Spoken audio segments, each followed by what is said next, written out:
The dust hung thick in the air, stirred by a wind that whistled low through the bones of the broken frontier town, called Deadmere Crossing. It was the kind of place where even the sun seemed wary of shining too bright, casting long, cautious shadows across warped wooden porches and shuttered windows. The year was 1887, and the desert had grown used to swallowing men whole. She came riding in just past noon, when the heat turned the ground to glass and the silence had a weight to it. No one saw her arrive at first, not really. Just a woman on a tired mule, wrapped in a black duster faded by time and travel. Her hat sat low, the brim curling at the edges like burnt paper, and her boots bore the cracked skin of years beneath sun and sand. A limp in her step told of old wounds, and the walking stick tied to her saddle looked more worn than weapon. A boy at the well saw her first. He paused, bucket in hand, water dripping down his bare arms. "That her?" he asked no one. But no answer came. The saloon doors flapped lazily as she pushed them open, stepping into a chorus of laughter, smoke, and out-of-tune piano. Heads turned, not out of fear, but confusion. She didn't look like much. Older, maybe late 40s. Hair pulled back in a rough knot. No spurs, no gun belt.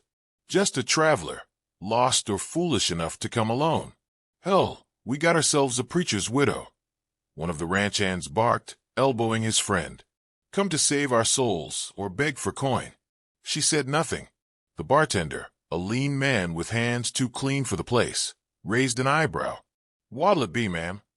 She glanced over the bar, eyes slow and steady, then spoke the first word anyone heard from her. "Water." That drew a louder laugh. A gambler at the corner table nearly choked on his whiskey. "She thinks this is a church picnic."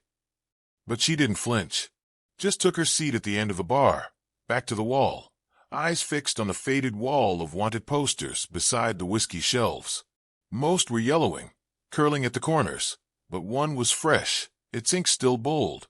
Cole Breckenridge. $5,000 dead. $8,000 alive. Asterisk, asterisk. The man's eyes in the sketch were hollow. Cold. His gang, the Breckenridge boys, had left their mark from Tombstone to Dodge. Towns razed, families gutted, lawmen buried in unmarked graves. The symbol of the gang, two crossed axes beneath a smoking sun, was stamped like a brand in the top corner. Her fingers moved slowly to her saddlebag beside the stool. Just a brush of the leather flap. Faintly, nearly invisible, the same crossed axes had been stitched into the material long ago. Sun-bleached now, nearly forgotten. The stranger lifted the tin cup to her lips, sipped once, and then let the water sit on the bar untouched. Behind her, voices began to stir. A group of local hands near the card table exchanged glances. "She ain't got no iron on her. Rides in like she owns the place. Can't even walk straight. That ain't no outlaw.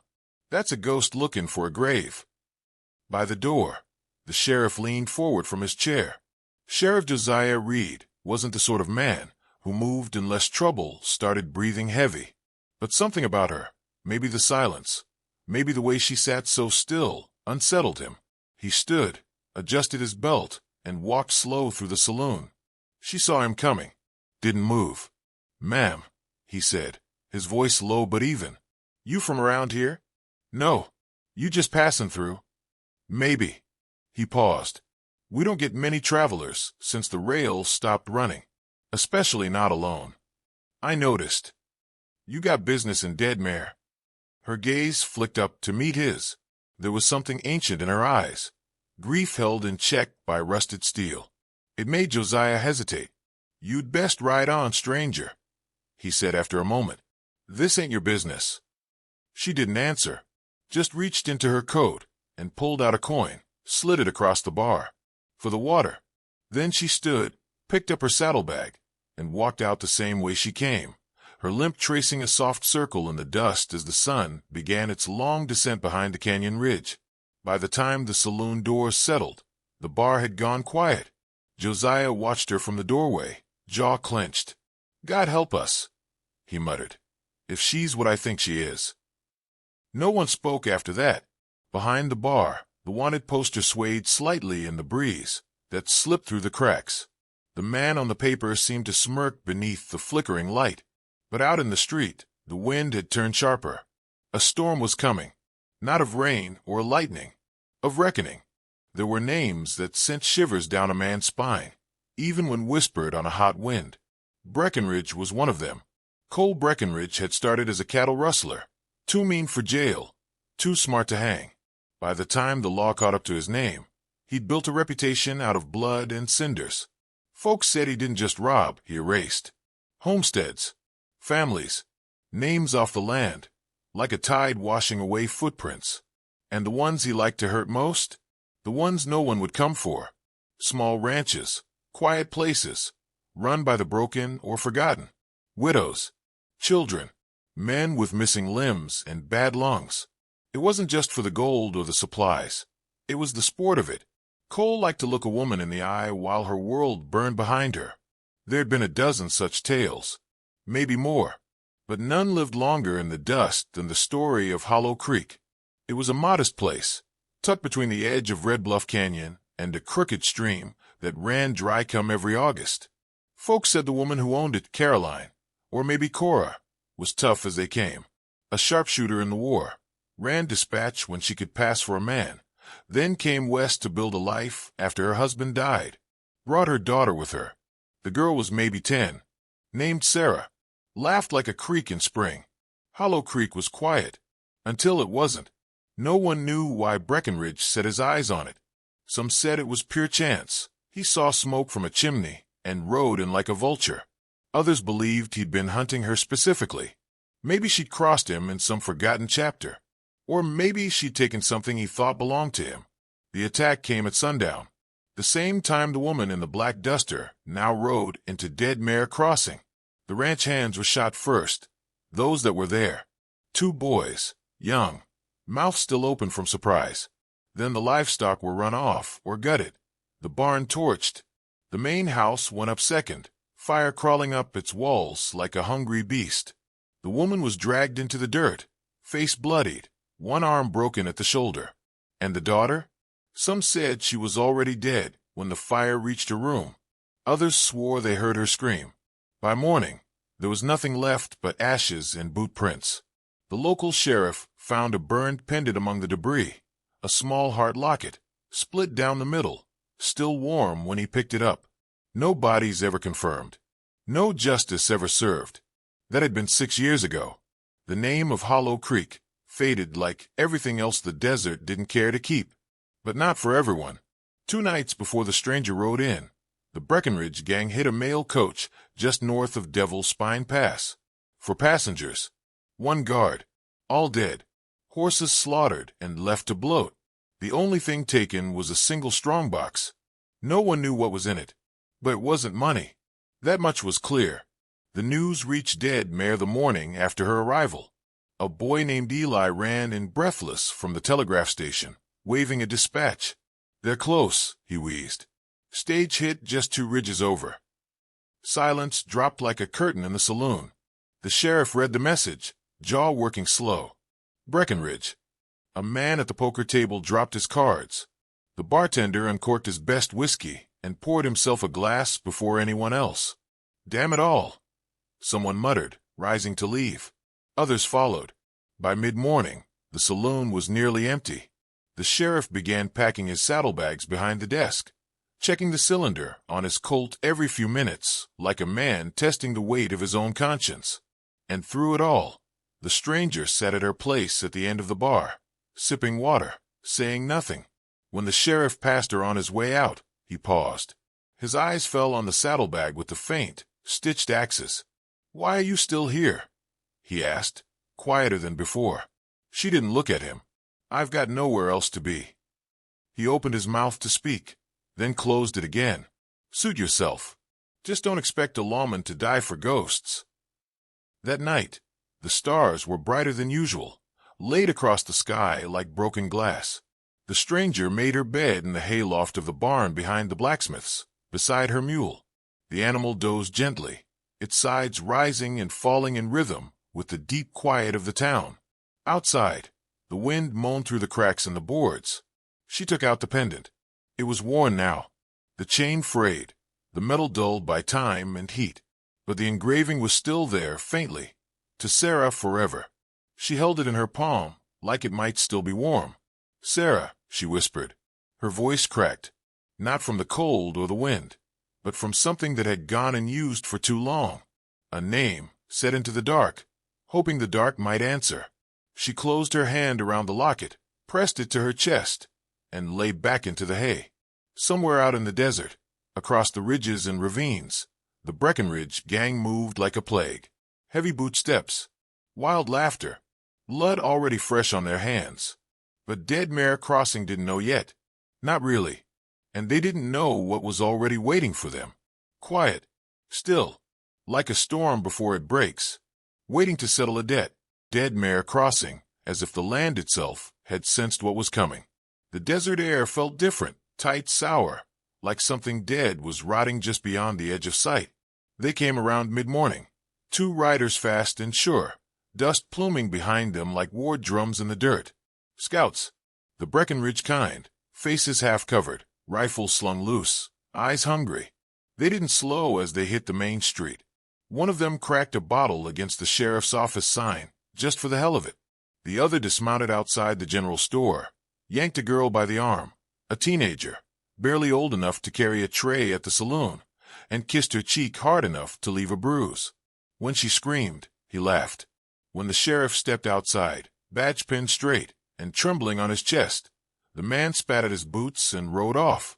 The stranger was there, same as ever, sitting on the bench outside the stables, hands folded across her lap, hat brim low. Her eyes followed every move, unblinking. She didn't reach for a weapon, didn't speak. She just watched. A group of men stood near the saloon porch, trying not to look afraid. One of them, red-faced with too much beer and too little sense, turned to her. "This your fault," he barked. "You bring them with you, you old witch." She didn't answer. He shoved her. She hit the dirt hard, her walking stick clattering beside her, dust rising like smoke. But her eyes, they never blinked. Even from the ground, she looked through him, past him, as though she were seeing something far worse than a drunk coward. The other men laughed. One of them tossed a coin at her feet. "Buy yourself some pride, Granny." No one helped her up. She rose slowly, brushed the dust from her duster, and limped off toward the blacksmith's, the mule trailing behind like a shadow on a leash. The rest of the day was a countdown no one wanted to admit they were keeping. By dusk, the town had gone quiet. The saloon windows were shuttered. The sheriff hadn't been seen in hours, and the church bell sat mute and forgotten. Children were kept inside, doors locked. Even the dogs stayed silent. Then they heard the horses. Not 2, not 5, a dozen at least. Hooves like thunder rolling in from the canyon edge. And at the center of it, astride a black stallion with fire in its lungs, rode Cole Breckenridge. He was tall, gaunt in the face, with skin burned leather tough, and a smile that didn't know kindness. His coat was stitched with bones. Tiny ones, animal, maybe human. He wore his pistols high, like he didn't care who saw them or how fast he was, because no one had ever beaten him to the draw. Behind him came his men, howling like wolves, each one dirtier than the last, laughing and shouting as if the town were already theirs. And maybe it was. They rode straight down the center of Main Street, scattering chickens, kicking over barrels, tearing down signs. One of them lit the hanging flower basket at the apothecary, just to see how fast it would burn. Cole dismounted outside the saloon, tossed the reins at a man who didn't dare drop them, and kicked open the door. "Whiskey, women, and tribute," he growled. "Let's see if this place is worth the dirt it sits on." They poured in behind him like a flood. Within minutes, music started again, ragged, broken chords from a terrified piano man. Laughter, shouts, crashing bottles. The rhythm of chaos in full bloom. Cole took the head chair, leaned back, and swept the room with his eyes. That's when he saw her, still in the far corner, standing now, watching. For a moment, the saloon held its breath. Then Cole snorted. "Ain't even worth the bullet," he said, and turned away. But she didn't. As night swallowed the sky, and the fires of the saloon lit up the windows like lanterns, the stranger moved. Not quick, not loud, just steady. Through alleyways, along the barn walls, past the shuttered windows of homes, too scared to breathe. She didn't flinch when she stepped over a drunken outlaw, passed out in the dirt beside his own vomit. She didn't slow when a girl cried behind a curtained window. She was counting, measuring. She stopped outside the jailhouse, marked the way the light poured through the cracks in the floorboards. She passed the livery and noted how the shadows broke under the eaves. She watched the roofline of the mercantile, the gaps between buildings, the vantage points where a rifle could see everything and be seen by nothing. And then she came to the church. The door stood half open, swinging gently in the breeze. She stepped inside. It smelled of old wood and older sorrow. The pews were empty, the altar draped in cloth that hadn't been touched in years. A single candle flickered at the front, barely burning, as though even the flame didn't want to be there. She walked slowly down the aisle, her limp more pronounced in the quiet. The boards creaked beneath her boots. Her hand reached into her coat and came out holding the heart-shaped locket. She sat in the first pew, closed her fingers around it. "Sarah," she whispered. She closed her eyes, and the sound of laughter from the saloon drifted through the open windows. Loud, cruel, alive. But it was fading, because she knew something they didn't. Vultures circled when something was dying, and she could smell the death in the air. It wasn't hers. Dawn crawled over Dead Mare Crossing like a wounded thing, spilling gray light across rooftops and broken fences. The wind had quieted. Even the sand seemed to hold its breath. Inside the saloon, the fire from the night before had burned low, casting long shadows over empty glasses, overturned chairs, and sleeping bodies. A card table was still half full, a spilled drink soaking through the ace of spades. The first scream came just as the sun cleared the ridge. One of Cole's men staggered from behind the stable, his face pale and eyes wide. Behind him, swinging from a roof beam like a hanged effigy, dangled the stiff body of Ricky Malone. His own belt had cinched his neck tight, tongue bloated, boots brushing the hay-strewn ground. "Jesus," someone whispered. "That ain't no warning. That's a sentence." An hour earlier, Jesse Pike, meanest of the bunch, had gone down after a celebratory swig of whiskey from his personal stash. His body was found curled behind the saloon, lips blue, eyes glazed like cracked marble. Nobody saw who poured it. Nobody saw who left it. But someone had. By the well, near the center of town, a figure crouched in silence. The stranger.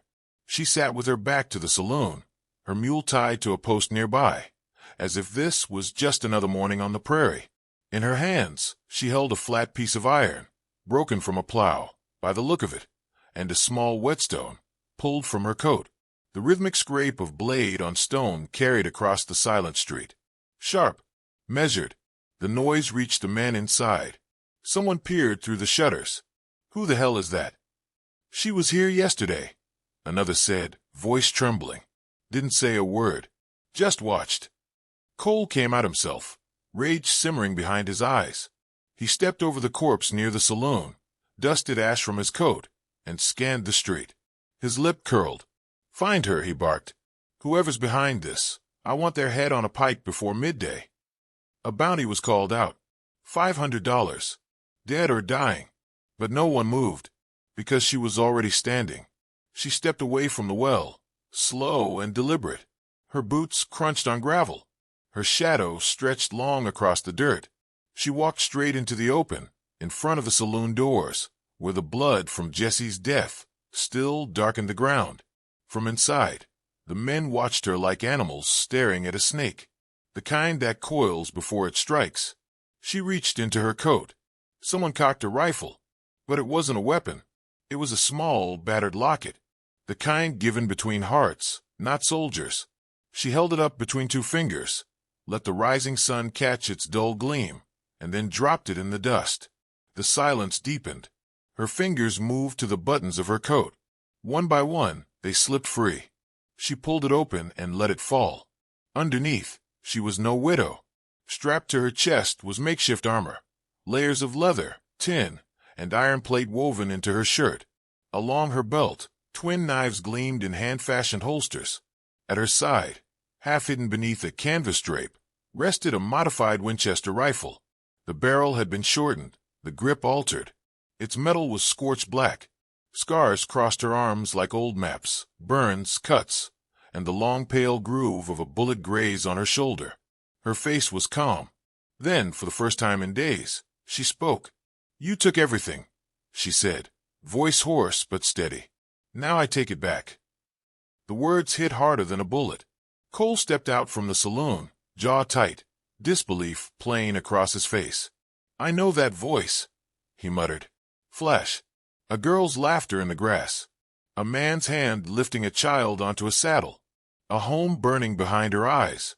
Her name had been Caroline Reeves once. She had ridden with the 5th Volunteers dressed as a man, gone by Charlie. Fought in Tennessee. Buried men twice her size.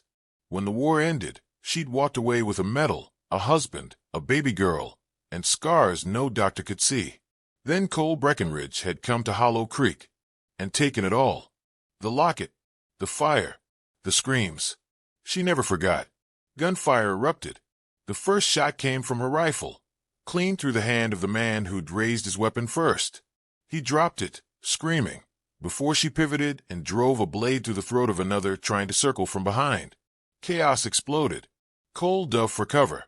His men scattered like panicked rats. 2 tried to charge her. One went down with a shot to the knee, the other with a knife buried in his chest. The saloon windows shattered as bullets tore through the walls. Smoke rose. Someone cried out. She didn't retreat. She moved like a storm given shape, one step, one breath, one shot at a time. Methodical. Inevitable. From the church tower, the old bell rang once, sharp and clear. The war had returned to Deadmere Crossing. And this time, the reckoning wore a woman's face. The sun sank lower, turning the sky a dull gold as shadows stretched long across Deadmere Crossing. Smoke curled from the shattered saloon windows, dust rolling like fog between buildings. Blood darkened the gravel, slick and wet in patches where boots no longer stood. She moved through it all like a ghost that knew every nail in the floorboards. Caroline didn't chase them. She waited. The gang split, stumbling in confusion, fanning out through alleyways and back doors. They'd fought in straight lines before, quick and dirty. They didn't know how to fight someone who had already buried her own fear. She hunted them one by one, dragging them out into the light. The first tried to hide behind the smithy, rifle shaking in his grip. She dropped him with a shot through the plank wall, dust bursting where the bullet passed clean. Another ran into the chapel, thinking the cross might shield him. She followed him inside and emerged minutes later, silent, wiping blood from her cheek. They didn't hear her coming. That was the thing. The wind helped her. Every gust kicked up enough dust to cloak her steps, to blur her silhouette. She used it like an old friend. From behind wagons, through the broken windows of the mercantile, under the lip of the water trough. Each movement planned, each strike final. The townsfolk cowered behind shutters, but some couldn't help peeking through the cracks. What they saw didn't make sense. A woman limping, her coat torn, her rifle blackened with soot, dropping men like she'd been born for war. They began to whisper. Asterisk, maybe she's a marshal. Maybe a ghost. Maybe vengeance herself. Asterisk. It didn't matter. She didn't speak again. Only acted. She left no one who had touched her. Not the one who held the rope when they dragged her across Hollow Creek's dirt. Not the one who laughed as the fire climbed her roof. Not the one who carved the gang's symbol into her barn door. Face down in the dust, each one. And then Cole ran. He'd waited too long, hiding in the saloon, letting others fall. But when only 2 of his men remained, both bleeding out near the stable, he bolted. He swung up onto his stallion, boots kicking hard, and spurred the beast toward the canyon. But she was already on the roof of the telegraph station, wind whipping her coat, rifle cradled steady in her arms. She didn't aim for him. She aimed for the saddle. The shot cracked across the plain like lightning. Leather snapped. The saddle ripped from its cinch. The horse shrieked and bucked, and Cole was thrown hard onto the dirt, tumbling until his head struck a stone and left him dazed, bleeding from the temple. He scrambled up, staggering into the canyon trail, dragging himself into the shadows like a rat looking for a hole. She followed on foot. No rush. The town faded behind them. Now there were only cliffs and dust, dry grass brushing her legs. She could smell the blood he left on the stones, hear his boots slipping against the grit. He stopped finally at the edge of a dried riverbed, clutching a pistol with shaking fingers. He turned. "You think you're justice?" he spat. "You think this makes you more than what I made you?" She didn't answer. "Your man screamed like a hog," he hissed. "And your little girl, what was her name?" "Sadie." "Sammy. She ran into the fire trying to find you." Her face didn't change. Not much, but something behind her eyes cracked. She stepped forward and opened her shirt at the collar, revealing a burn along her collarbone, twisted, pink and white, shaped like a crooked figure eight. "I gave you that," he said, laughing now. "I remember." "No," she said softly. "You gave it to her." That was when he saw it, the shape of the scar. Small, child-sized. He raised the pistol, but too late. She drew the knife from her hip with one smooth motion and let it fly. The blade caught him square in the throat. He dropped the pistol and fell to his knees, gurgling, one hand clutching his neck as blood pumped between his fingers. She walked to him calm, certain. He tried to crawl, dragging himself through the dust, choking and gasping, smearing blood behind him in a trail that would dry by morning. She stood over him, watching until his body gave one last twitch and stilled. The sun touched the horizon, and its last light struck the canyon walls in gold. Dead Mare Crossing would never speak his name again. The evening sky bled into twilight, the last embers of sunlight caught on the steeple of the old church, as if trying to hold back the coming dark. A hush fell over Dead Mare Crossing, not the quiet of fear, but of something finished, final, as if even the wind dared not stir too soon.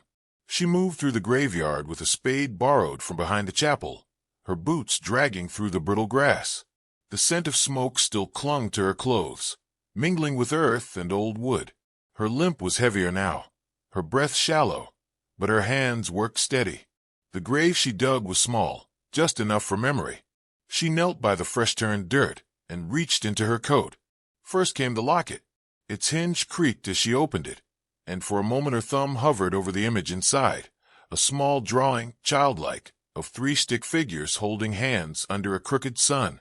"Me, Mama, and Papa," it said in faded pencil. She placed it gently at the bottom. Then the boot. It was no bigger than her palm, the leather cracked, blackened by fire, but still bearing the tiny star she'd carved on the heel to help Sarah tell left from right. She held it for a long time, thumb running the edge, then lowered it beside the locket. The first shovelful of dirt made no sound. She buried the past as gently as she could. By the time she rose, the town behind her had begun to flicker with lantern light. Doors creaked open. Faces peeked out. Not all of them brave, not all of them kind, but changed. The sheriff stood at the church gate, hat in hand. His eyes were red-rimmed, but not from drink. "I got no right to ask," he said, voice low. "But what's your name?" She didn't look back. "Doesn't matter," she said. He knew it. He watched her cross the yard to her mule, pack already slung over the saddle. Her coat flapped softly in the rising breeze, its edge stained from blood and dust. She didn't move like a victor. She moved like someone done with war. The mule made no fuss as she climbed up, just a soft grunt and a flick of its ear. The townsfolk stood still now, scattered along the boardwalks, quiet as tombstones. No one spoke. No one dared stop her. She didn't say goodbye, didn't promise to return. She just rode, down the same road she'd come on, past the saloon with its broken windows, past the well where she'd sharpened her blade, past the telegraph post where the final shot had rung like a church bell, and then into the open desert. The dust trailed behind her in a long, slow curl, catching the fading light like smoke from a dying fire. Some say she was death itself, come on a borrowed mule, riding the edge of silence with vengeance in her bones. Others say she was just a mother who never got justice, until she took it back with both hands and didn't flinch when it bled. But every man who saw her that day, every soul who watched her rise from the dirt and faced the devil with nothing but her grief and a rifle, swore one thing until the end of their days. She wasn't weak. She was the reckoning. and by the time the last light slipped behind the canyon rim, her silhouette was gone. Only dust remained,